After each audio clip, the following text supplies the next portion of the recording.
Gospa Ana Roš Stojan, za vami je precej uspešno leto, tako poslovno kot tudi zasebno. In ob začetku novega leta radi si vzamemo nekaj trenutkov, da strnemo misli, da strnemo vtise iz preteklega leta. Zanima me, kako bi ga vi opisali. Je bilo eno boljših? Jaz bom rekel tako, da vsako leto bi moralo biti dobro leto in bi morali delati na tem, da iz unih najtežjih trenutkov potegnemo kaj dobrega ven, če se le da. Za mene, ki sem vstopala v leto 2022, sem spoznala enega zelo zanimivega človeka, ki je rekel, da je povezan z vesoljem. Pa mislim, da je ker sem čutila take močne energije. In jaz sem pač vstopila v moje 49. leto in kdo hoče vstopiti v 49. leto, pač po moje nihče, in je rekel, to bo krasno leto, bo katarza in mislim, da se je ta katarza kar zgodila. Tako da ja, bilo je krasno leto. Kaj ste se novega naučili? Veliko sami sebi. Mislim, da sem porabila večino leta na osebni ravni, da sem s pomočjo vstopala vase, poskušala razumeti, kaj želim, poskušala razumeti, kdo sem pravzaprav, se otresla svojih strahov, oziroma delam na tem, da se otresam svojih strahov in predvsem, da se znam spopadati z resničnostjo oziroma s tem realnim svetom. In moram reči, da ko sem šla na zadnjo terapijo, sem dobila eno veliko pohvalo, da sedi pet, da je bilo delo izjemno hitro in dobro opravljeno. Tako da. Kar se tiče poslovnega vidika oziroma poslovnega življenja, bi lahko rekli, ne? Ste oktobra lani odprli tudi novo pekarno v središču Ljubljane in povpraševanje je bilo takšno, da ste za nekaj časa morali celo zapreti vrata. Ste zdaj našli rešitve za neko normalno obratovanje in ali vas je ta izkušnja naučila kaj novega? Mislim, pekarna Ana je bila težko pričakovana pekarna in gotovo je na začetku, jaz pravim, tisti prvi vibe bil pač neka evforija in nerealna situacija. Je pa dejstvo, da pač jaz po poklicu nisem pek in razumeti, kako povečati proizvodnjo na dan prostor, recimo. Sej lahko dokupiš večji stroj, pa zaposliš še dva dodatna človeka, ampak prostor je en in edini. Je to kar velika matematika za nekoga, ki pač ni pek. Tako da smo skupaj z Anžetom, ki dela na laminaciji, Nataši, iskali rešitve in jih našli.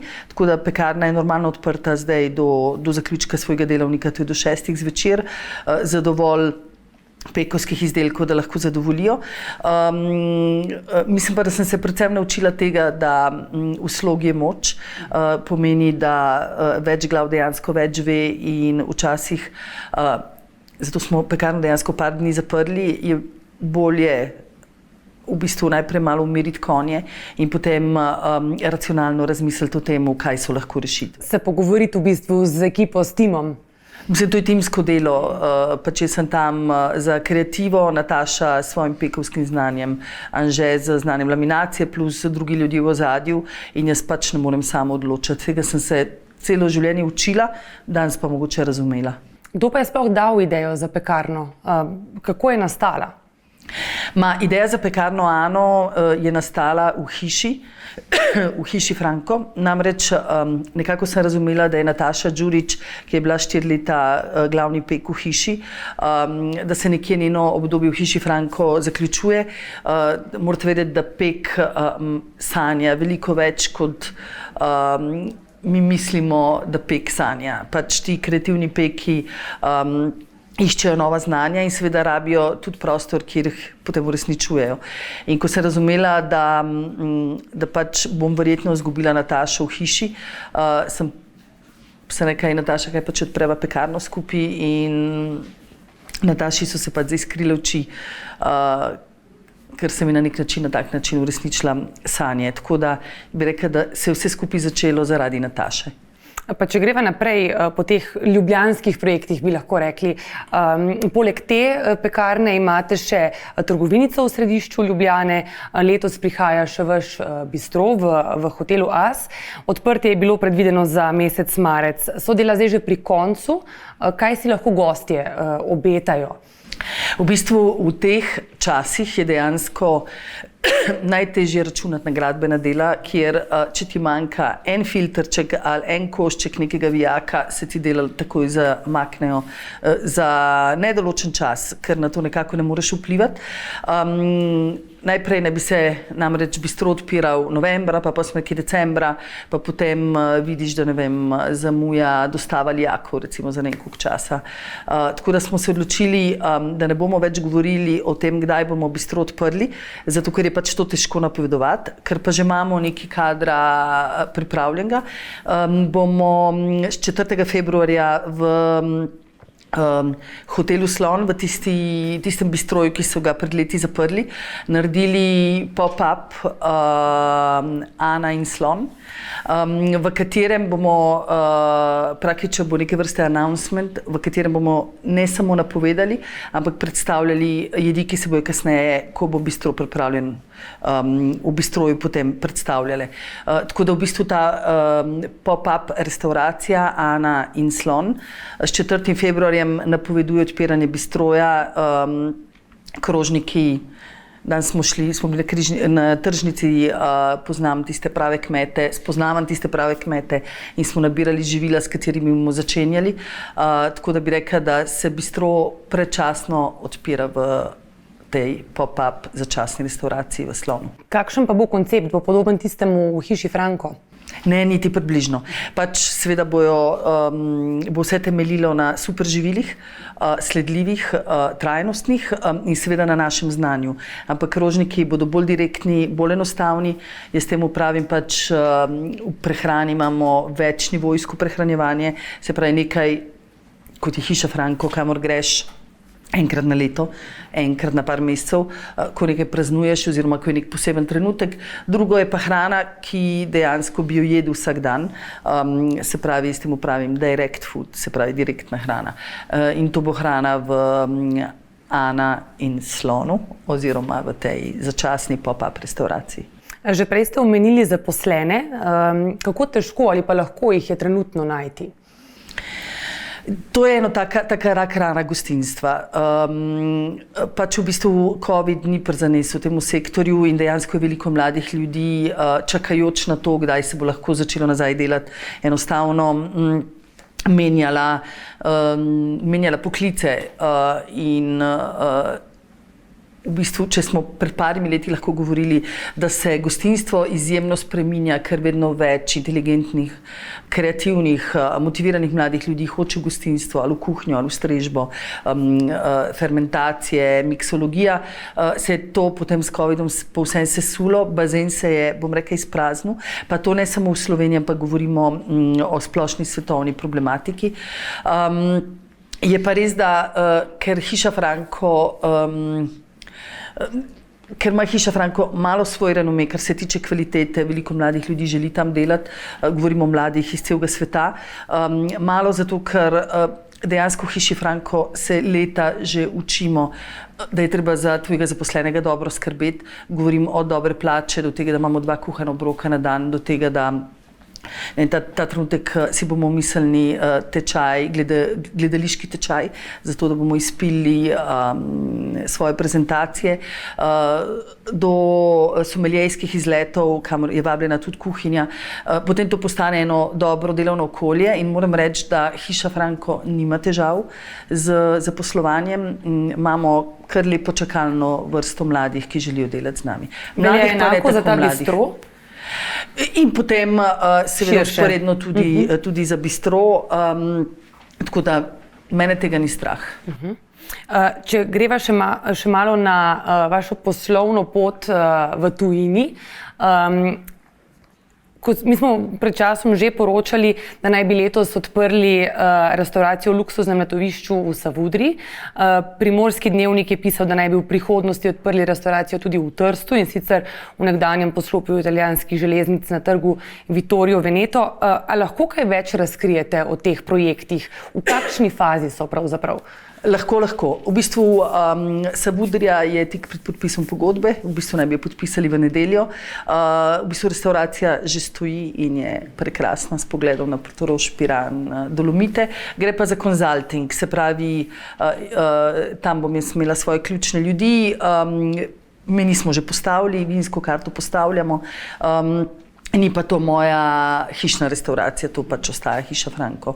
Morate vedeti, da ko v hiši Franko se je v letih toliko krasnega kadra izobrazilo, z nami zraslo, da potem na tak način mi daješ tudi možnosti, da ostajajo del tvojega življenja in da lahko kreirajo tudi po svoje. In rastejo, ne? In s tem rastejo, ja. Tako kot Nataša v pekarni Ana. Leonardo Fonseca Celis, ki je bil z mano 5 let, je vodil kuhnjo v hiši Franko. Ta trenutek prevzema Ana v Slonu, Ana in Slon. In potem bistro, kasneje bo vodil tudi prevzemanje samega Petrama, torej tega luksuznega rezorta. Govorimo samo o restauraciji in koktejl baru na tem krasnem Infinity bazenu. Mislim, da je drugi največji na svetu, takoj za Marina Sands Bay v Singapurju. In enako v hotelu 25 Hours v Palacu delle Ferrovie v Trstu so pogovori nekje pri koncu. Na ta način jaz uresničujem malo svoje sanje, ker ne odhajam daleč od doma, ostajam v regiji, ampak pač celo otroštvo sem preživljala čas v Istri in poznam Istro skoraj toliko kot dolino Soče, se pravi, pobirali smo paradižnike avgusta, jedli od ribičev in bi to rada uresničila v Savudriji. Trst je pa nekako moj neke vrste drugi dom, pač delala sem Tržaško univerzo, pa moja družina prihaja delno iz Trsta, tudi mama je živela tam kot otrok in na nek način uresničevanjem Trsta se vračam domov. Ljubljana pa je itak lačna česarkoli dobrega in nekako scentralizira vso to zgodbo. Kaj pa lastništvo v teh projektih?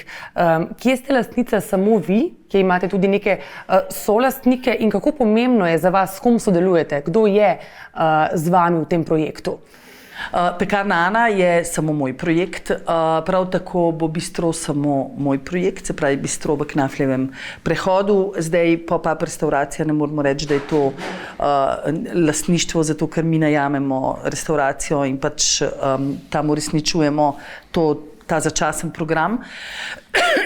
V primeru Istre in Trsta sem pa jaz v bistvu, bom rekla, najet svetovalec, kar pomeni nekdo, ki postavi meni, nekdo, ki skrbi stalno, da je meni pravilno ne samo sestavljen, ampak tudi izdelan. Nastavim svoje ljudi, da delajo, se redno pač oglasim na lokaciji, menjam krožnike takrat, ko se letni čas menja, vzpostavim verigo dobaviteljev, tako da v bistvu gre samo za to, da pač restauracija oziroma prostor ni moj, torej za njega skrbi nekdo drug. Sama pa s svojim imenom restauracija tudi moje ime lahko uporablja, garantiram kvaliteto tako osnovnih živil kot samega servisa. To včasih tako pozabimo, ker ni vse samo kuhnja. Poleg kuhnje je tu to, kar je ključno, je strežno osebje, vinski izbor, brezalkoholne pijače. Tako da vse to nekako stoji za mojim imenom. Vi ste svetovno znana šefinja, v preteklih letih ste dobili številna priznanja, med drugim ste bili leta 2017 razglašeni za najboljšo kuharsko mojstrico na svetu. Restauracija Hiša Franko se ponaša z 2 Michelinovima zvezdicama. Zanima me, kako človek, ki dobi takšna priznanja, ostane zvest temu, kar je, torej samemu sebi? Jaz mislim, da z velikimi ljudmi oziroma, ko se pogovarjate z velikimi ljudmi, ki so veliko ustvarili, boste v teh ljudeh našli izjemno enostavne in skromne ljudi. Kaj je skromnost? Včasih poslušam opazke o sebi ljudi, ki me nikoli niso srečali, me ne poznajo mojih sanj, mojih strahov, mojega vsakdanjega dela, da ne vem, slišim, da sem naduta, slišim, da ne vem, sem histerična, slišim, da sem in pa jaz tako rečem včasih, če bi ti ljudje moje življenje zares poznali, če bi ti ljudje vedeli, kako se trudim, da skrbim za svojo ekipo, da so delovne razmere in tle so odnosi ključni, meni prioriteta, potem bi mogoče o meni oziroma o ljudeh, kot sem jaz, malo drugače govorili. Ampak ljudje včasih ne razmišljamo. Zato bi rekla, da veliki ljudje so ne samo skromni, se zavedajo, da samo s trdim delom lahko še naprej rastejo. Tako da jaz včasih zase rečem, da na dan, ko se mi ne bo več dalo ustvarjati, razmišljati dan na dan o tem, kako lahko naredim stvari bolje, je takrat bolje, da neham delati. Takšna kot sem, moja mama pravi, da ne bom nikoli spustila. Pač vedno mislim, da lahko naredim stvari bolje in to zavedanje me pelje naprej.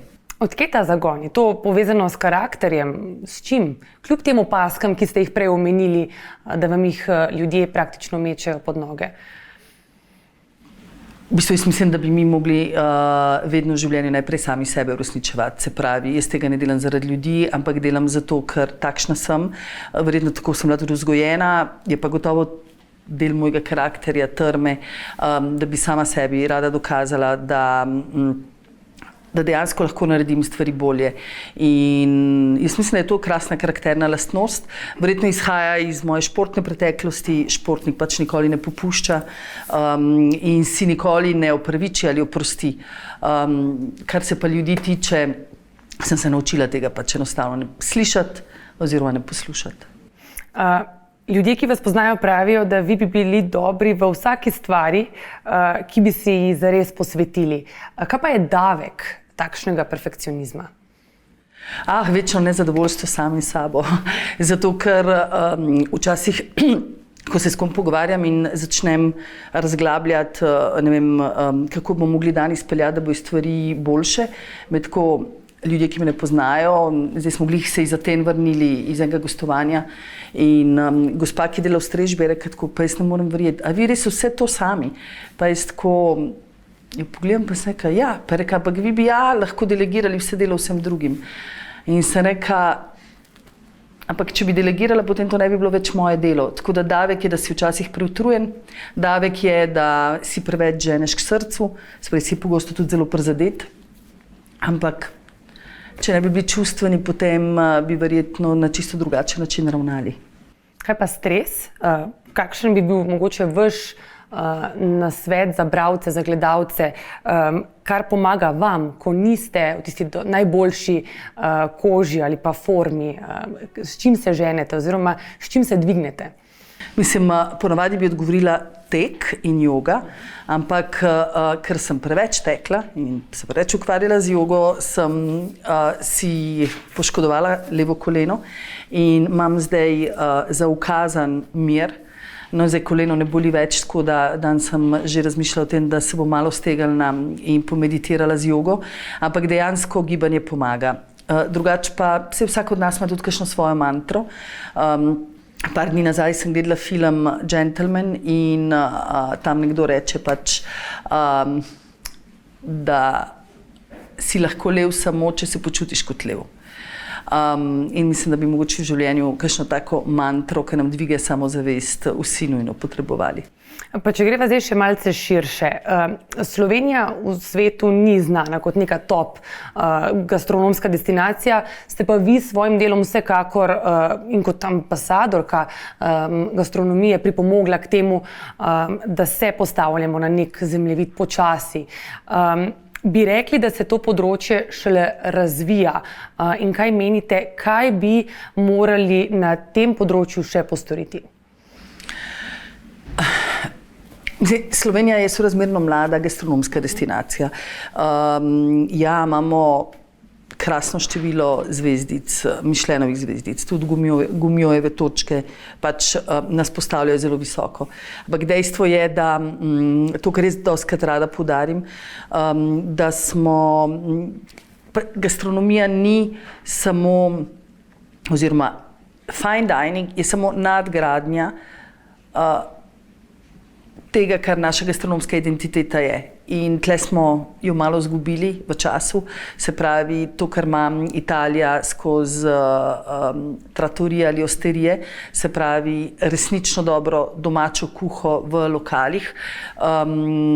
Tu po mojem moramo še zelo veliko narediti, ker tudi gastronomski turisti, ki potujejo ne jejo vsak dan fine dininga, ne jejo vsak dan v Michelinovih zvezdicah, ampak to, kar najbolj iščejo, je tisto res originalno, pristno hrano, seveda na dnevni bazi dosegljivo, tako cenovno, predvsem pa kvalitetno. Tako, ne vem, v Posočju smo ohranili tradicijo kobariških štrukljev, ki jih ima skoraj vsaka gostilna, ni pa več posirjence, ni več zabeljene polente, bulje, vse to so zamenjali, ne vem, ribe, kalamari, celo postrvi skoraj ne najdeš.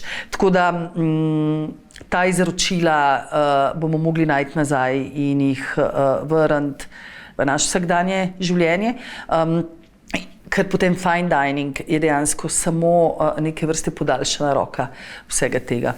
Tako da po moji pot pravilno zastavljena, bo pa gotovo še dolga. In verjetno tudi bo tukaj zelo pomembno vključevanje lokalnega in sezonskega. Kaj so neke stvari ali nauki, ki jih lahko najdemo v vaših jedeh, pa smo nanje v vsakodnevnem življenju, v tej hektiki popolnoma pozabili?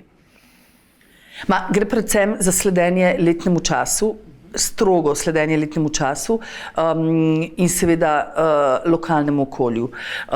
Meni dostikrat ljudje rečejo, in Hiša Franko is a traditional restaurant. Ne, Hiša Franko absolutno ni tradicionalna restauracija. Je pa tradicionalna po izboru živil in po sledenju tradicije, kako so ljudje včasih živeli, kaj so kdaj jedli, ne vem, nabiralništvo, na primer. Vse nabiralništvo ni samo pobiranje bezga ali pa regrata, ampak v narava je bogata ne samo z gobami, če dodam, ampak z veliko drugimi stvarmi, ki nas lahko na dnevni bazi prehranjujejo. Zdaj, malo bolj revni deli Slovenije smo ljudje vedno imeli vrtove, znali dejansko, tako kot moja tašča in tast v Kobaridu jesta, ona dva dejansko jesta to, kar pridelata na vrtu za hišo, pa nista kmeta, ampak v bistvu jesta krompir v času, ko se pobira krompir, jesta radič po zimi, ko imamo te krasne zimske radiče, v času regrata, potem ješ regrat, v času bezgovih jagod, narediš marmelado iz bezgovih jagod, recimo bezgovih jagod sploh ne znamo pobirati. In mislim, da Slovenija kot ena najbolj zelenih dežel na svetu, kjer imamo v tradiciji ne samo nabiralništvo, tudi vrtove, bi se na to dejansko lahko oslonila. Pa ne govorim samo o spet fine dining restauracijah ali o gostilnah, ampak tudi čisto vsakdanjem življenju. A menite, da nas je od tega, o čemer zdaj govoriva, mogoče odmaknil ta razmah podjetij, ki dostavljajo hrano? Se mi zdi, da zdaj je kar normalno, da si sploh v večjih mestih naročimo kosilo, večerjo. Mislim, jaz na to vprašanje težko odgovarjam, ker v Kobaridu dejansko nimamo dostave hrane in še vedno kuhamo sami. Bi pa prej rekla, da je pač težava v globalizaciji, zato ker če lahko jemo češnje pa jagode decembra, paradižnik celo leto in ne vem, poleti kislo zelje in kislo repo, pomeni, da se pač naš cikel prehranjevanja popolnoma zmedel. Zato pa tudi toliko več alergij, zato toliko nezdrave hrane, ker tista češnja decembra je pač od nekje mogla pripotovati. Se pravi, tle je tudi ogljični odtis in cela zmešnjava težav, ki jih je globalizacija sprožila oziroma povzročila. Vi ste veliko potovali po svetu, videli ste marsikaj. Kako bi vi ocenili odnos Slovencev do hrane, sploh v primerjavi z drugimi državami? Smo o njej dovolj ozaveščeni? Glede na to, kar trenutno govorite o tem ciklu, očitno ne? Jaz mislim, da mlada generacija, ki prihaja, to je recimo generacija mojih otrok, je izjemno ozaveščena, kaj in kako jesti. Jejo manj, jejo v glavnem biološko pridelano hrano. Ne vem, moji otroci, odkar so rojeni, niso hoteli jesti sadnega jogurta. Ne, da ga jaz nisem hotela ju omejevati z mojimi principi v življenju, sem jima dala samo neke smernice, ampak dejansko Svit in Eva Klara nista nikoli kupila sadnega jogurta, nikoli ni bilo doma sladkih pijač.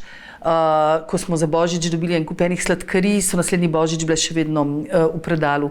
In ta mlada generacija ve, kaj je dobro, ve, kaj je pametno, predvsem je manj, je veliko bolj raznoliko, veliko bolj prehrana bazira na zelenjavi in se mi zdi, da bi lahko bili krasni zgled za vse generacije, ker na koncu koncev ni potrebno jesti polnih krožnikov hrane, ker teh kalorij nikoli več ne porabimo in niti mesa mogoče 2-krat na dan.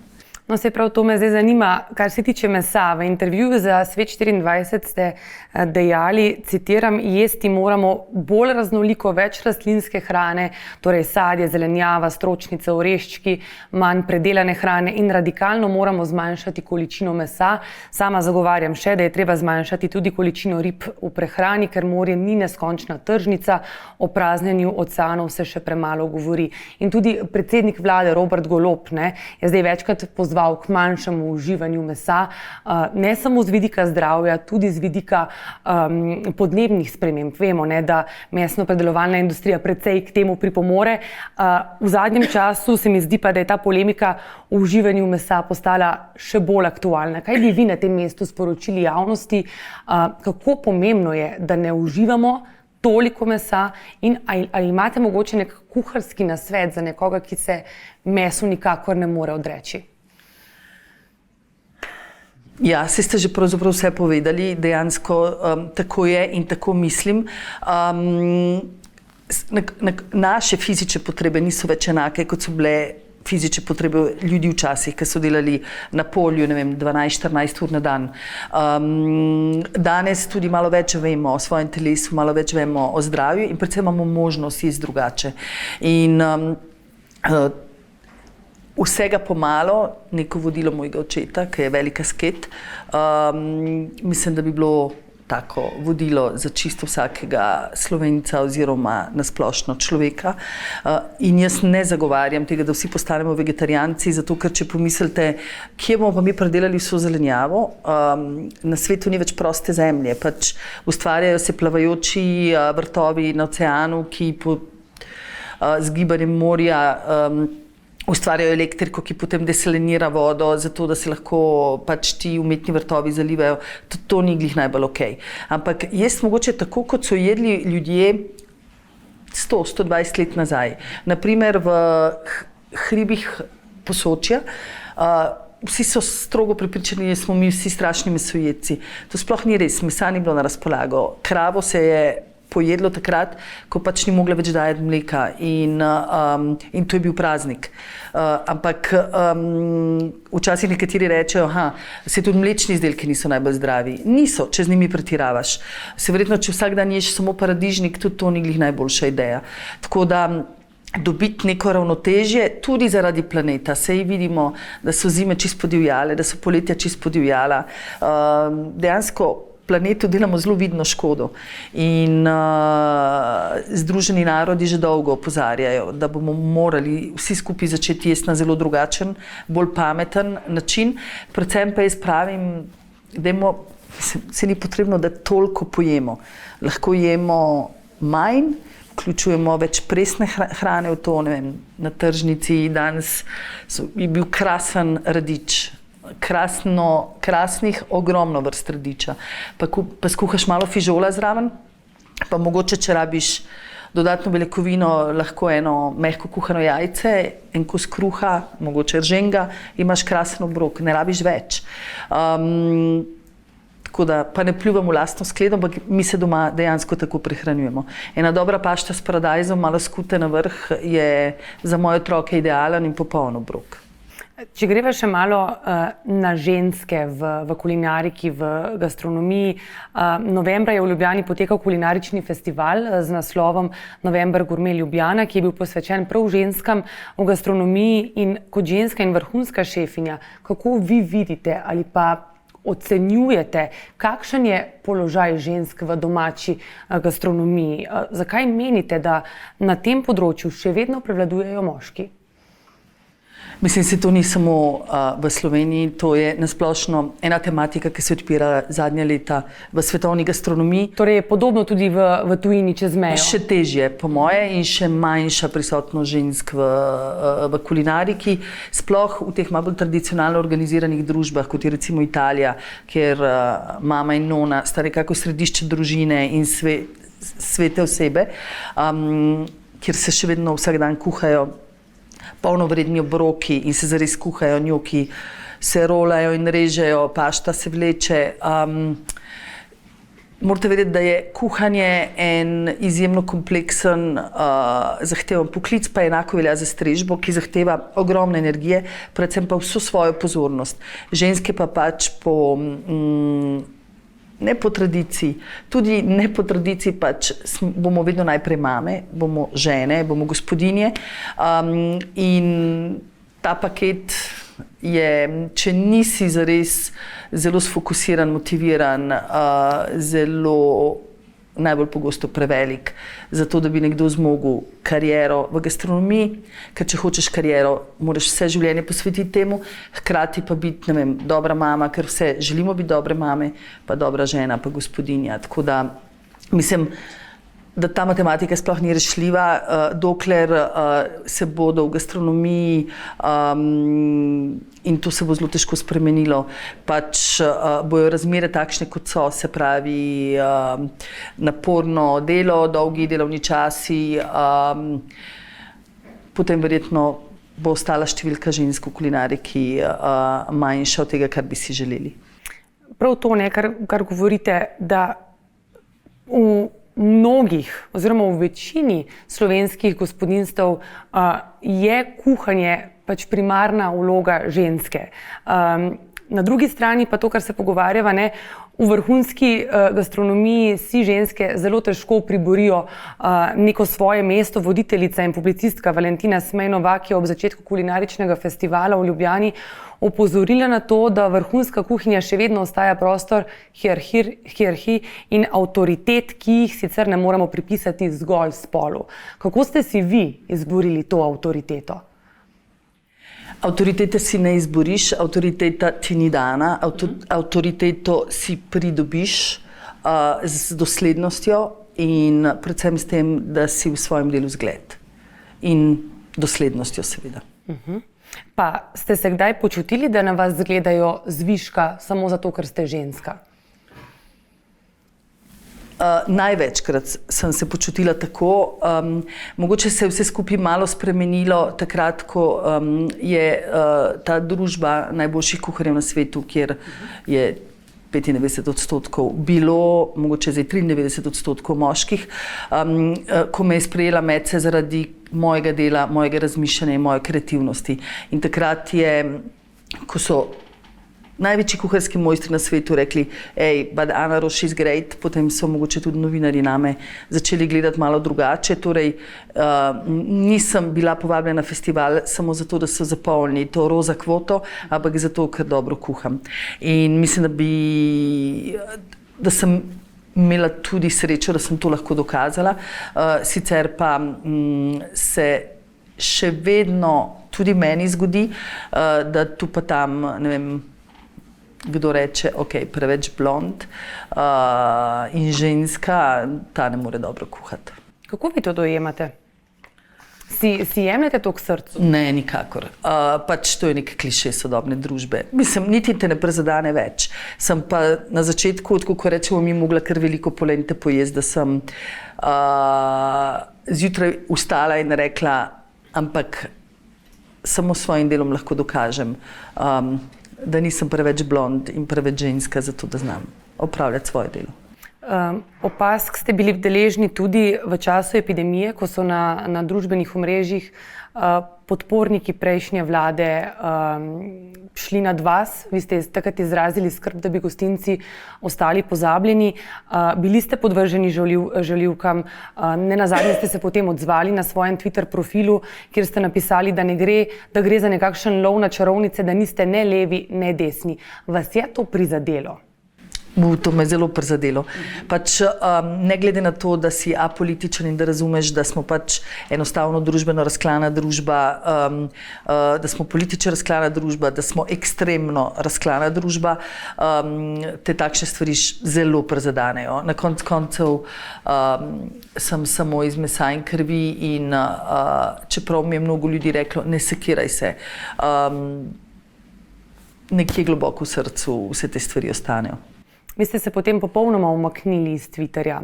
Prav zaradi tega? Jaz nisem nikoli bila na Twitterju, to se je dogajalo sicer preko Instagrama.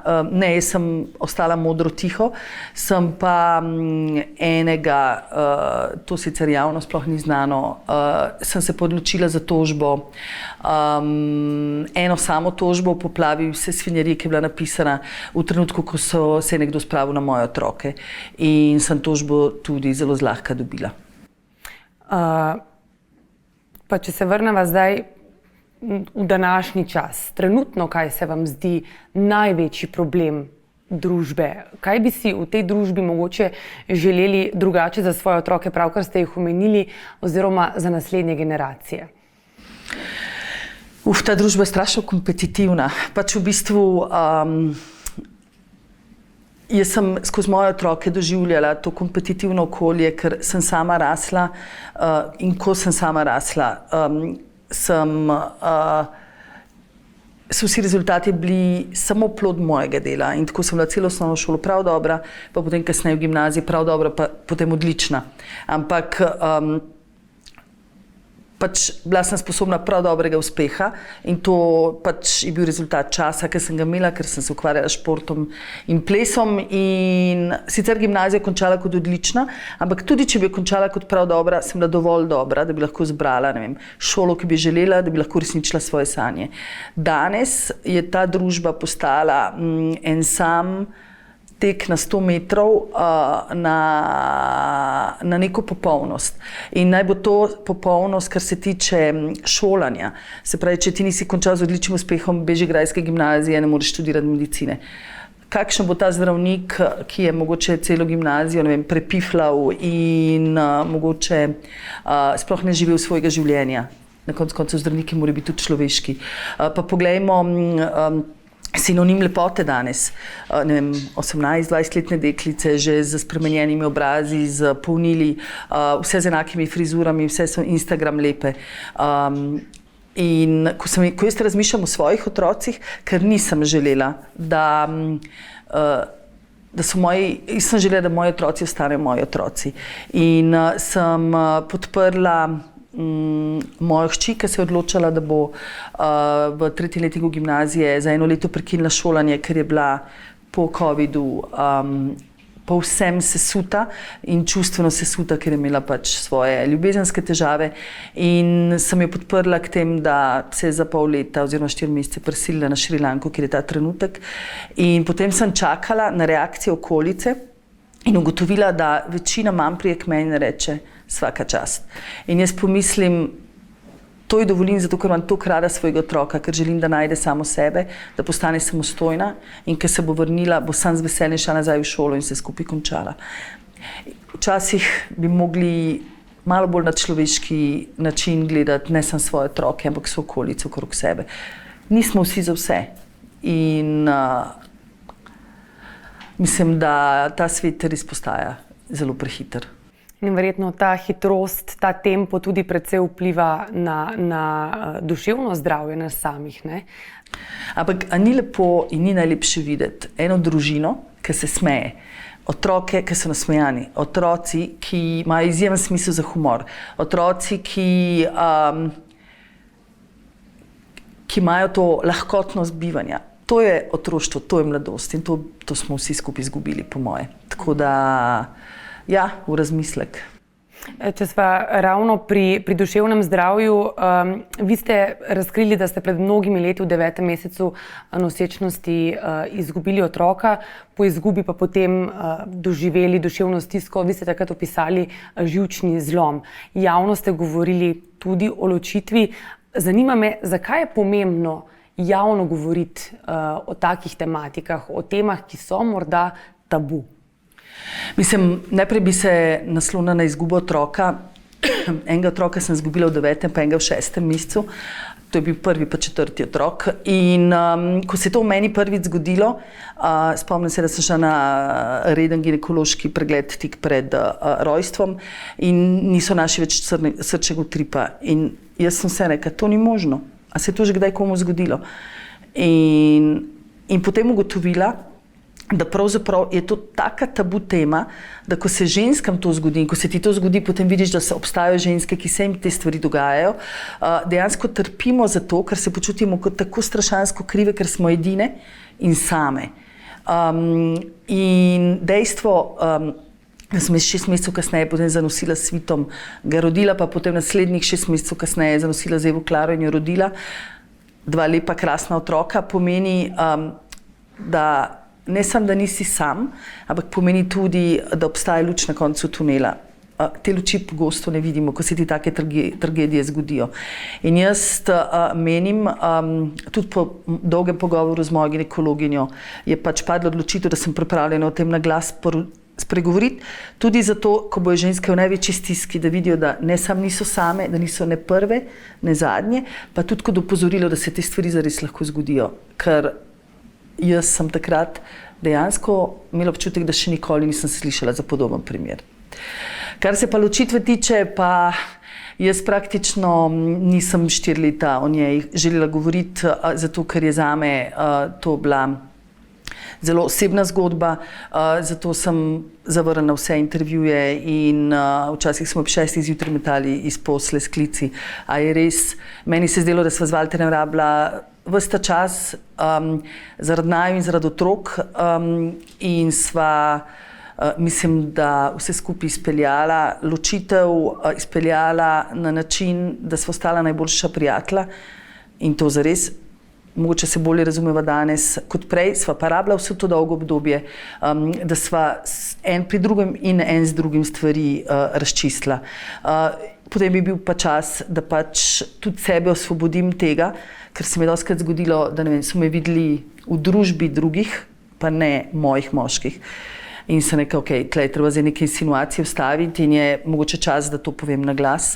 Pa tudi na neke vrste način sva si s tem dala odvezo. Če se navežem še na izgubo otrok, ste vi takrat poiskali neko pomoč oziroma rekli ste, da niste vedeli, da se to dogaja oziroma niste poznali primera, da je treba javno govoriti o tem, da se ozavešča. Kako pomembna je pa na tej točki pomoč, da jo poiščemo in da jo dobimo? V bistvu je izjemno pomembna, moram pa povedati, da je to pač zdaj dobrih 20 let nazaj, ko taka pomoč ni bila avtomatična in to je tako, kot otroci izgubijo mamo, ko jaz mislim, da je nujna pomoč, ker prej se zalomi. Čeprav na začetku imaš občutek, da si izjemno močen, ker jaz sem v bistvu prišla iz porodnišnice in seveda brez otroka in spomnim se, da je pač moja mama se dobesedno naselila k meni domov in cele dneve jokala in jaz sem njo tolažila, sama smo ostala pa prazna in sem na nek način to izgubo potisnila iz moje zavesti. Jaz se ne spomnim dneva, ne vem, kje je otrok pokopan, vse sem odrinila. Nekakšen zid v bistvu. In vzpostavila zid, ampak potem pa ti imaš sanje, otrok se ti vrača v sanjah in tako je pol leta kasneje me je zlomilo. In takrat sem se zavedala, da je bila največja napaka, ki sem lahko storila to, da nisem poiskala strokovne pomoči, ker nihče ni dovolj močen, da take stvari predela sam. In se mi še danes dogaja, da ta otroček se vrača v sanjah. A vas je kdaj strah, da ko javno govorite o takih stvarih, da bi nekdo te informacije, te vaše zgodbe uporabil proti vam? Ne vem, da bi se vas lotili neki spletni troli ponovno. Bi jaz sem vprašala, zakaj le. Takšne pripovedi lahko ljudem samo pomagajo in mislim, da se mi smilijo ljudje, ki bi ljudi, ki so pripravljeni tako težke zgodbe deliti zato, ker o njih ni lahko govoriti. V bistvu ne jočem več, ampak me še vedno boli. Ampak to stvar delim samo zato, ker vem, da je teh angelskih mamic toliko v ozadju in živijo v takih stiskah, včasih si ne znajo pomagati, oziroma včasih si nočejo pustiti pomagati, včasih noče več razmišljati o novem otroku, ampak na koncu tega tunela je lučka in če nekdo takšne pripovedi izrabi, potem po moje zares ne more biti dobra oseba. Ravno, ko ste omenili luč, letos se je o vas precej pisalo, govorilo, ko govoriva o ljubezni, ko govoriva o poroki. Vsa Slovenija je praktično govorila o vaši poroki. Zanima me, v čem se zaljubljenost razlikuje, ko govoriva o zaljubljenosti v zrelih letih, od tiste v mlajših, če se sploh? Jaz mislim, da se intenzivnost čustev ne razlikuje. Razlikuje se samo modrost zaljubljenosti na nek način, oziroma modrost ljubezni, ker imaš pač za sabo toliko kilometrine, toliko dobrih in slabih izkušenj, da enostavno veš. Zato tudi, ne vem, večina ljudi reče tako, zakaj ste se pa videli tako hitro poročila, in jaz rekam tako, jaz sploh ne dvomim, ker vem, ker znam brati, ker znam analizirati, ker prebiram in nisem rabila dolgo časa, da sem Urbana enostavno prebrala. Predvsem pa si bolj kot si zrel, bolj znaš tudi biti iskren. In predvsem pa veš, da ne poročaš se zato ali se zapletaš v zveze zato, da bi šel narazen, ampak zato, da bi dejansko ostal skupaj. Vem, da se to sliši noro, ampak dejansko, ko smo mlajši, včasih ne vidimo dovolj oziroma ne znamo dovolj, ker nimamo dovolj kilometrine, pač prepoznavati znakov, analizirati. Kasneje, s toliko izkušnjami za sabo, se ti stvari veliko hitreje odvijajo. Kakšen je potem nek vaš recept, kako negovati ljubezen, odnos, partnerstvo? Kaj je recept, ki se ga vi zdaj recimo nameravate držati? Je to ta zrelost, pride to skupaj z leti, z izkušnjami? Pa jaz moram reči, da tu ni nek recept 1 kilo testenin pa 200 gramov paradižnikove omake, ampak gre za opazovanje osebe, s katero si kompromisi, ki so nujni, predvsem pa jaz sem nekdo, ki se res poskuša izogibati konfliktnih situacij, zato se o stvarih raje prej pogovorim. Pa moram reči, da sem čisto enako živela tudi z Valterjem. Midva sva imela, jaz sva imela krasno življenje skupaj. Potem sva pač začela vsak rast na drug način oziroma nekako svojo pot. Pa tukaj je verjetno tudi vedno več dela, pa nekako moj uspeh, ker precej pripomogel k temu, da sva se začela eno drugo oddaljevati. Ampak jaz mislim, da bi v odnosu mogli iskati srečo in ne nesreče, in veselje in ne konflikta. In mislim, da vsi dobro vemo, da se lahko konfliktnim situacijam zares izognemo. Ko ste ravno omenili nekdanjega partnerja, bil je tudi na vaši poroki, če se ne motim. Zanima me, kako pomembno je, da imajo partnerji, ki imajo iz prejšnjih vez otroke, dober odnos tudi z otroki novega partnerja. In kako pomembno je, da ohranjajo te korektne odnose z očeti in materami svojih otrok, torej z nekdanjimi partnerji. Ker ta zgodba oziroma to, da je bil na vaši poroki, je lep, dober zgled za druge pare, ki se morda ločujejo, se razidejo. Kako gojiti neko vzajemno spoštovanje? Ampak, ko se je Valterjeva, nažalost preminula sestra, poročila, smo za poročno mizo sedeli Valterjeva bivša žena, ker je bil pred mano že enkrat poročen, pa njen nov partner, pa midva z Valterjem. In cela poroka nas je tako gledala in je rekla, kaj pa to? Pa mi tako, ampak na konec koncev toliko lepega preživiš skupaj. Imaš krasne darove, to so otroci. To je družina. In ko sem jaz Valterja povabila na poroko, jaz vem, seveda je mogel predelati stvari v sebi, ker tudi, ko se bom poročil, jih bom mogla jaz predelati, ker ostaja meni oseba, ki mi je zelo blizu in oseba, ki jo bom vedno imela rada, neskončno rada in bi vse naredila za njega. In ko mi je potrdil na poroko pride, sem rekla, nisem nič druga pričakovala, ker je tam tvoje mesto in edino prav, da si z mano na takšen dan. In enako velja za otroke, recimo Svit in Eva Klara sta se je zacopala Urbana prvi dan in včasih me svet pokliče in reče, mi daš malo tvojega moža na telefon, ker ga moram nekaj vprašati. In jaz pomislim, ko vidim te krasne odnose, vidim, da lahko Urban in Walter gresta na kavo in klepetata, vidim, da lahko vsi 4 otroci po 14 dnevih, ki se poznajo, grejo skupaj smučati in postanejo klapa in banda, da če bi življenje manj komplicirali, bi življenje bilo veliko bolj srečno in lepše. In ja, jaz mislim, da smo ljudje tam, da združujemo in ne razdružujemo. Verjetno pa mora biti tu nek vzorec med odraslimi oziroma med starši, da se potem naprej prenese na otroke. Če vi ne bi imeli takega spoštovanja drug do drugega, otroci verjetno tudi ne bi na tak način gledali, ne? Zato jaz tudi 4 leta moje ločitve nisem sploh hotela govoriti in na vprašanje, sta vidva res ločena, sem rekla, da to ni njihov problem. Zato, ker mislim, sva mogla najprej midva iskreno razčistiti stvari en z drugim in vsak sam s sabo, zato da sva lahko potem odprla zase, vsak zase nova vrata. Kaj Slovenija o vas še ne ve? Nad čim bi bili presenečeni? Prej ste omenili tožbo v zvezi s temi spletnimi troli, bi lahko rekli, ne? Je še kaj takšnega osebnega morda? Mislim, kar je ostalo zasebno, mora ostati zasebno. Jaz mislim, da povemo to, kar smemo in je pošteno, da delimo. Neke stvari pa morajo ostati povsem naše. Kjer, če se še enkrat vrnem nazaj, dejstvo, da sem spregovorila o težkih trenutkih v mojem življenju, ne pomeni, da se želim razgaljati, ampak pomeni, da želim biti dober zgled ljudem, ki podobne izkušnje preživljajo. In da na koncu se tudi odločitve lahko končajo dobro in pride tvoj bivši mož na tvojo poroko. In da se o tem govori, ne?